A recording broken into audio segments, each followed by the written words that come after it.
অভয়ের বিচার চেয়ে টানা আন্দোলন এবং আন্দোলন তুলতে চিকিৎসকদের বিরুদ্ধে কোনো পদক্ষেপ হলে ব্যবস্থা। ওপিডিতে কাজ বন্ধ করার হুঁশিয়ারি সিনিয়র চিকিৎসকদের। হুঁশিয়ারি চিকিৎসক নারায়ণ ব্যানার্জির। আরও একবার আপনাদেরকে জানাই, অভয়ের বিচার চেয়ে টানা আন্দোলন চলছে। দিনে দুবার ব্যবহার করো স্টপেজ ক্রিম আর নিজেকে রাখো evergreen Keya Seth aromatherapy stoppage cream আর খুঁজে পাও নতুন আমিকে। প্রায় 1.5 দিন ধরে অবস্থানে রয়েছেন জুনিয়র চিকিৎসকরা এবং সেই আন্দোলন তুলতে চিকিৎসকদের বিরুদ্ধে যদি কোনো রকমের কোনো কড়া পদক্ষেপ নেওয়া হয় বা ব্যবস্থা নেওয়া হয় তাহলে ওপিডিতে কাজ বন্ধ করা হবে। হুঁশিয়ারি সিনিয়র চিকিৎসকদের, হুঁশিয়ারি চিকিৎসক নারায়ণ ব্যানার্জি। তোমাদের বেতনের উপরও কোনো কারণে সাসপেনশন আসে, আমরা সমস্ত সিনিয়র ডাক্তাররা ওপিডি ওয়ার্ক তুলে নেব।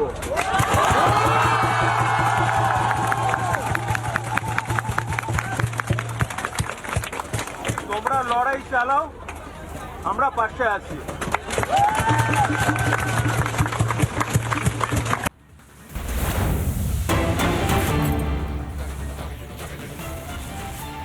স্বাস্থ্য ভবনের সামনে টানা অবস্থানে চিকিৎসকেরা এবং আন্দোলনের মধ্যে অসুস্থ হয়ে পড়েন এক মহিলা পুলিশ কর্মী। অসুস্থ মহিলা পুলিশ কর্মীর চিকিৎসায় এগিয়ে আসেন চিকিৎসকেরা, অর্থাৎ আন্দোলনরত চিকিৎসকেরা। তড়িঘড়ি অসুস্থ মহিলা পুলিশ কর্মী প্রাথমিক চিকিৎসা করেন আন্দোলনকারী চিকিৎসকরা। পরে মহিলা পুলিশ কর্মীকে স্থানান্তরিত করা হয় হাসপাতালে। চিকিৎসকেরা যে মানবিক তারই পরিচয় গতকাল তারা দিয়েছেন। আচমকাই ডিউটিরত অবস্থাতেই অসুস্থ হয়ে পড়েন একজন মহিলা পুলিশ কর্মী এবং তৎক্ষণাৎই তাকে সুস্থ করবার জন্য পরিষেবা দেন আন্দোলনরত জুনিয়র চিকিৎসকরা এবং তার পরবর্তীতে যখন তিনি কিছুটা স্বস্তি পান, ঠিক পর মুহূর্তেই তাকে হাসপাতালে ভর্তি করা হয়।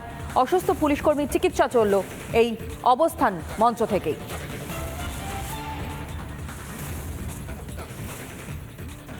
আমাদের সামনে কেউ অসুস্থ হলে আমরা ডাক্তারি পড়েছি, এই বেসিক মানবিকতা ধর্মটাকে রাখতে হবে। সেখানে আমি ওনার প্রফেশন, ওনার উর্দি আছে কি না আছে সেগুলো আমি কখনোই দেখবো না, দেখাটা উচিতও নয়।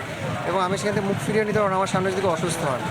এই প্রফেশনেতে যুক্ত থেকে ওনাকে যা যা ঊর্ধ্বতন কর্তৃপক্ষ বলবে সেটা করতে বাধ্য লাগলো যে আমরা এই বেসিক কাজটা করতে পারলাম। এবং পুরো জিনিসটা হওয়ার পরে সেখানে যিনি এই বিধাননগর পুলিশের একজন অফিসার এলেন, আমার হাতটা শক্ত করে ধরলেন, পাশে দাঁড়িয়ে বললেন থ্যাংক ইউ, তোমরা ছিলে, তোমরা পাশে দাঁড়ালে জন্যই এটা হলো, ও বেঁচে গেল, থ্যাংক ইউ সো মাচ। প্রায় 1 থেকে 1.5 মিনিটের হাতটা ধরেছিলেন। এটা হয়তো আমাদের কাজ, আমরা এটা করতে চাই এবং আমরা অবশ্যই কাজে ফিরতে চাই যাতে এই আমাদের কাজটা জনসাধারণের মাঝে পৌঁছে দিতে পারি। আমাদেরও কিন্তু একদম ভালো লাগছে না, আমরা আন্দোলন করতে অভ্যস্ত নেই, আমরা এসবের জন্য আসিনি, সেটা আমরা করতে চাই, সেটা ফিরতে।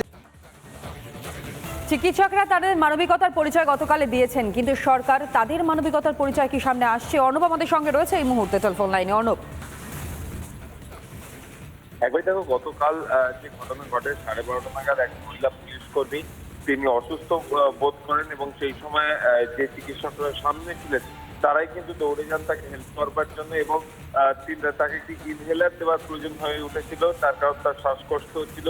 সেই ইনহেলারটাকেও কিন্তু জোগাড় করা হয় যে আন্দোলনরত যারা আন্দোলনকারীরা রয়েছেন তাদের কাছ থেকে কিন্তু একটি ইনহেলার জোগাড় করা হয়। তার পরবর্তী ক্ষেত্রে ফার্স্ট এডের পর তাকে কিন্তু নিকটবর্তী হাসপাতালে স্থানান্তর করা হয় এবং তিনি ভালো আছেন। এবং এরপরেই কিন্তু আমরা যখন চিকিৎসকদের সাথে কথা বলেছিলাম যে আপনারা আপনাদের ডিউটি পালন করছেন, তাহলে কি উল্টো দিক থেকেও আপনারা এটাই চেয়েছিলেন, তারা কিন্তু জানাচ্ছেন যে তারাও কিন্তু চেয়েছিলেন যাতে বিচার প্রক্রিয়া ঠিক হয়, যাতে তাদের দাবিগুলো মানা হয়, যাতে স্বাস্থ্য ক্ষেত্রে একটা পরিষেবা। নজর রাখো। আপাতত তোমায় ধন্যবাদ জানাই অর্ণব।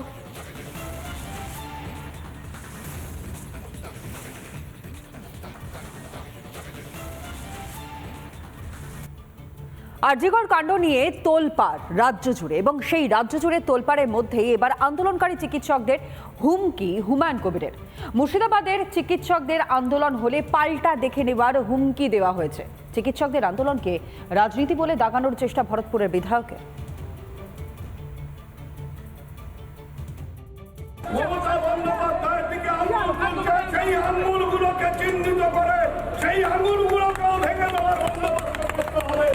কিছু মাথা তাহলে যারা মাতলামো করছে সিপিএম এর ঝান্ডা নিয়ে, বিজেপির ঝান্ডা নিয়ে, তাদের আমাদের বাংলার মানুষ ক্ষমা করবে না।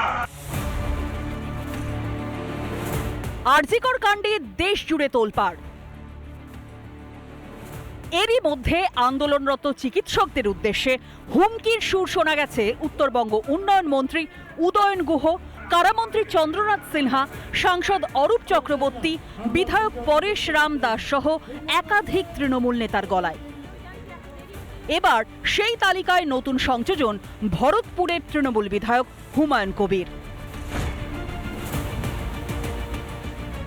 মুর্শিদাবাদে চিকিৎসকদের আন্দোলন হলে পাল্টা দেখে নেয়ার হুমকি দিলেন হুমায়ুন কবির। পদক্ষেপ করতে হবে, কারণ আমরা তো মাসের পর মাস এইভাবে চুপচাপ বসে থাকতে পারি না। আমরা এমন একটা সময় আসবে আমরাও রাস্তায় নামবো, আমরাও ডাক্তারদেরকে বাধ্য করাবো, তাদের হয় ডিউটি করতে হবে না চাকরি ছাড়তে হবে। এখানেই অবশ্য থেমে থাকেননি বিধায়ক। জুনিয়র চিকিৎসকদের আন্দোলনের রাজনীতির রং লাগানো হচ্ছে বলেও অভিযোগ বিধায়কের। যেভাবে রং লাগানো হচ্ছে, যেভাবে পিছন থেকে কিছু অসাধু ব্যক্তি, কিছু অসাধু যারা সুবিধাভোগী আমলা আমি দেখতে পাচ্ছি স্পষ্ট, যারা এই সরকারের সঙ্গে অনেক সুবিধা ভোগ করে, তারাই এই সরকারটাকে আমার মনে হয় 2006 থেকে 2011-তে যে ঘটনা বুদ্ধবাবুর আমলে ঘটেছিল সেরকম একটা জায়গায় নিয়ে যেতে চাইছে। হুমায়ুন কবিরের হুমকি পাত্তা দিতে নারাজ আন্দোলনরত চিকিৎসকেরা। লড়াইটা তো থ্রেড কালচারের এগেনস্টেই। এই থ্রেডগুলোকে আমরা আর ভয় পাই না, আমাদের দেওয়ালে পিঠ থেকে গেছে, আর আমাদের এই অহিংস আন্দোলনই এই থ্রেড কালচারকে নামিয়ে আনে। অন্যদিকে তৃণমূল বিধায়কের মন্তব্যের তীব্র সমালোচনা করেছেন শঙ্কর ঘোষ। জনগণের প্রতিনিধি যেখানে উনি দেখছেন যে জনগণ এই আন্দোলনের পাশে দাঁড়িয়ে আছেন, সেখানে উনি যে রোষের কথা বলছেন এরকম যেন না হয় ভগবান করে যে জনগণের রোষটা ওনার উপরেই না পড়ে। মঙ্গলবারই আরজিকর ইস্যুতে দলের কাউকে মুখ খুলতে বারণ করেছিলেন মুখ্যমন্ত্রী মমতা বন্দ্যোপাধ্যায়। তারপরেও হুমায়ুনের হুমকি এবং পুলিশের হাত গুটিয়ে থাকা আসলে কি প্রমাণ করে? উদয়ন গুহ, হুমায়ুন কবির যে যা বলছেন সবেতেই মমতার প্রচ্ছন্ন প্রশ্রয়ই বলছেন। রিপাবলিক বাংলা। সমাজের প্রত্যেকটি স্তরের মানুষ তারা আরজিকর কাণ্ডের প্রতিবাদে পথে নেমেছেন। অন্যথা নয় অভিনেতা থেকে শিল্পী মহলও। এই যেমন মিঠুন চক্রবর্তী, তিনিও পথে নেমেছেন। বুধবার হেদুয়া স্ট্রিটে সেখানে স্বামী বিবেকানন্দর বাড়ি থেকে একটি প্রতিবাদ যাত্রায় অংশ নেন মহাগুরু। মিছিল থেকে অভয়ের জন্য আন্দোলনকে কুর্নিশ জানিয়েছেন মিঠুন চক্রবর্তী।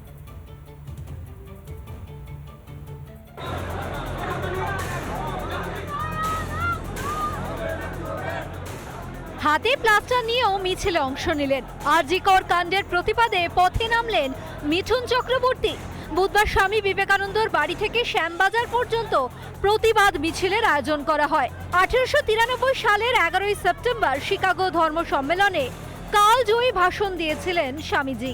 সেই উপলক্ষে এই কর্মসূচির নাম দেওয়া হয়েছিল বিবেক জাগরণ যাত্রা। অসুস্থতার কারণে গাড়ি থেকে এই যাত্রায় অংশ নেন মিঠুন। আমি চাই এই প্রতিবাদী বাংলা। আমি এত বছর পশ্চিমবাংলার ছেলে, আমি প্রতিবাদী বাংলা, কিন্তু হঠাৎ সব আওয়াজ ভয়ে কুকুরে সব ভয় ঢুকে গেছিল। আর কেউ ভয় পাবে না, ভয় ভেঙে গেছে। সবার এর আগে অনেকবার দেখেছি, অনেক কিছু দেখেছি, কিন্তু অনেক বছর পরে আবার এটা মানুষের। অভয়াকে ন্যায় বিচার পাইয়ে দিতে আন্দোলনের স্বর ক্রমশ আরও জোরালো হচ্ছে। রাস্তায় নেমে সেই আন্দোলনকে এদিন সংহতি জানালেন মিঠুন চক্রবর্তী। পিঙ্কি অধিকারীর রিপোর্ট, রিপাবলিক বাংলা।